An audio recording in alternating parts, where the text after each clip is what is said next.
नमस्ते। आज बात करते हैं जैन धर्म की। एक ऐसा धर्म जिसके इतिहास में कुछ ऐसी बातें छिपी हैं जो शायद सोचने का नजरिया ही बदल देंगी। तो शुरुआत कहां से करें? चलिए सबसे बड़े सवाल से ही शुरू करते हैं। जब भी जैन धर्म की बात होती है तो जाहिर है एक ही नाम दिमाग में आता है, पर सवाल यह है कि क्या जैन धर्म की स्थापना असल में उन्होंने ही की थी? और इसका जवाब थोड़ा चौंकाने वाला है। सच तो यह है कि जैन धर्म की स्थापना किसी एक इंसान का काम था ही नहीं। यह तो ज्ञान की एक बहुत बहुत ही पुरानी, एक प्राचीन परंपरा का नतीजा है। और यहीं से हमारा पहला हिस्सा शुरू होता है। जितना आप सोचते हैं उससे भी पुराना। चलिए इसकी प्राचीन समय रेखा को समझते हैं। देखिए, ज्यादातर लोग क्या सोचते हैं कि जैन धर्म और बौद्ध धर्म ये दोनों लगभग एक ही समय पर शुरू हुए, है ना? क्योंकि महावीर और बुद्ध दोनों एक ही दौर में थे। लेकिन असल कहानी इससे कहीं ज्यादा पुरानी है। जैन धर्म की जड़ें, इसके सिद्धांत, वो तो बहुत बहुत पहले से मौजूद हैं। अब जरा इस टाइमलाइन पर नजर डालिए। ये सच में दिमाग चकरा देने वाली है। इसके संकेत हमें सिंधु घाटी सभ्यता तक में मिलते हैं, मतलब हजारों साल पहले। फिर जो पहले तीर्थंकर थे, ऋषभनाथ, उनका जिक्र तो वेदों जैसे प्राचीन हिंदू ग्रंथों में भी है। और तो और महावीर से सदियों पहले 23वें तीर्थंकर पार्श्वनाथ एक ऐसे ऐतिहासिक व्यक्ति हैं जिनके होने के पक्के सबूत हैं। तो इससे क्या पता चलता है? यही कि महावीर ने किसी नए धर्म की शुरुआत नहीं की। उन्होंने तो एक बहुत पुरानी परंपरा को बस आगे बढ़ाया, उसे एक नई ऊर्जा दी। तो अब हम आते हैं हमारे अगले हिस्से पर, 24 शिक्षकों का मार्ग। मतलब ये ज्ञान का एक चक्र है, किसी एक संस्थापक की कहानी नहीं। तो ये जो गुरु हैं, इन्हें तीर्थंकर कहते हैं। तीर्थंकर का मतलब क्या है? मार्ग बनाने वाला। सोचिए, जैसे कोई इस दुनिया रूपी सागर को पार करने के लिए एक पुल बना दे। ये वही हैं। ये वो आत्माएं हैं जो खुद तो मुक्त हो चुकी हैं और अब दूसरों को भी मुक्ति का रास्ता दिखा रही हैं। तो ये पूरी वंशावली देखिए।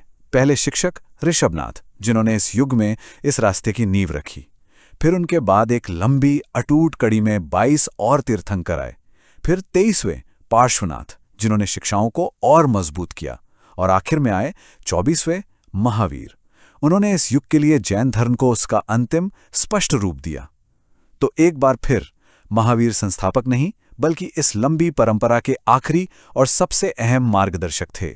लेकिन इतिहास में हर कहानी की तरह यहां भी एक बड़ा मोड़ आया। एक ऐसा मोड़ जिसने जैन धर्म को 2 हिस्सों में बांट दिया। चलिए इस महान विभाजन की कहानी समझते हैं कि कैसे एक अकाल और एक प्रवास ने सब कुछ बदल दिया।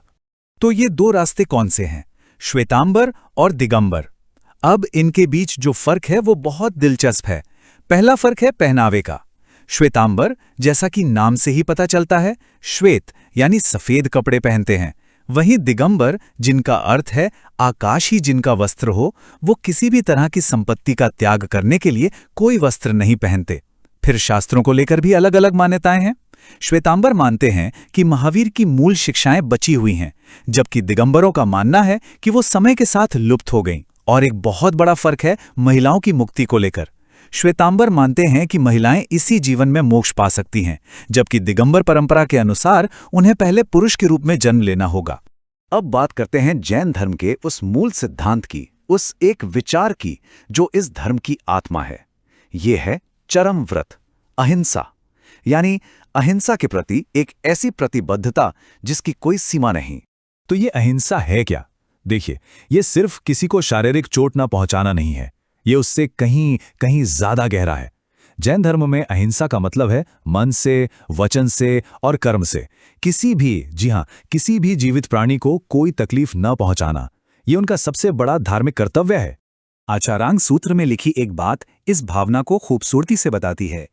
सभी सांस लेने वाले मौजूदा, जीवित, संवेदनशील प्राणियों को न तो मारा जाना चाहिए, न ही उनके साथ हिंसा का व्यवहार किया जाना चाहिए, न दुर्व्यवहार किया जाना चाहिए, न सताया जाना चाहिए और ना ही उन्हें भगाया जाना चाहिए। सोचिए कितनी गहरी बात है।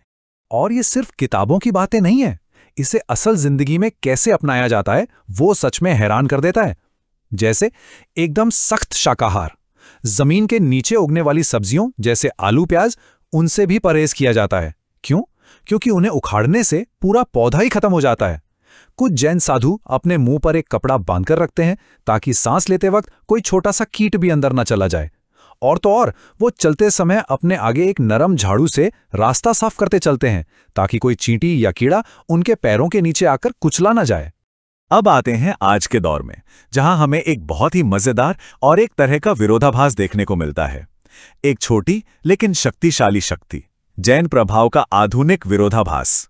आंकड़ों को देखें तो भारत की पूरी आबादी में जैन समुदाय का हिस्सा कितना है? सिर्फ लगभग 0.4%, मतलब 1% से भी आधा। लेकिन अब जरा इस चार्ट को देखिए, ये कहानी का दूसरा पहलू है और यही तो विरोधाभास है।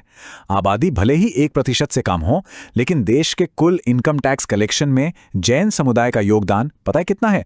लगभग 24%। ये आंकड़ा चौंकाने वाला है। और सिर्फ यही नहीं, दान पुण्य और समाज सेवा के कामों में भी इनका हिस्सा बहुत बड़ा है। सीधा सा मतलब यह है कि भारत के सबसे छोटे धार्मिक अल्पसंख्यकों में से एक होने के बावजूद जैन समुदाय की साक्षरता दर सबसे ज्यादा है और व्यापार और समाज सेवा में इनका प्रभाव बहुत ही ज्यादा है। और यहीं पे आकर हम एक बहुत बड़े और गहरे सवाल के सामने खड़े हो जाते हैं। एक ऐसा दर्शन जो चरम अपरिग्रह, यानी किसी भी चीज से मोह ना रखने और अहिंसा की बात करता है। वो दर्शन दुनिया के सबसे पढ़े लिखे, सफल और दानी समुदायों में से एक को कैसे जन्म देता है? ये कैसे मुमकिन है? ये एक ऐसा विरोधाभास है, एक ऐसा सवाल है जो सच में सोचने पर मजबूर कर देता है।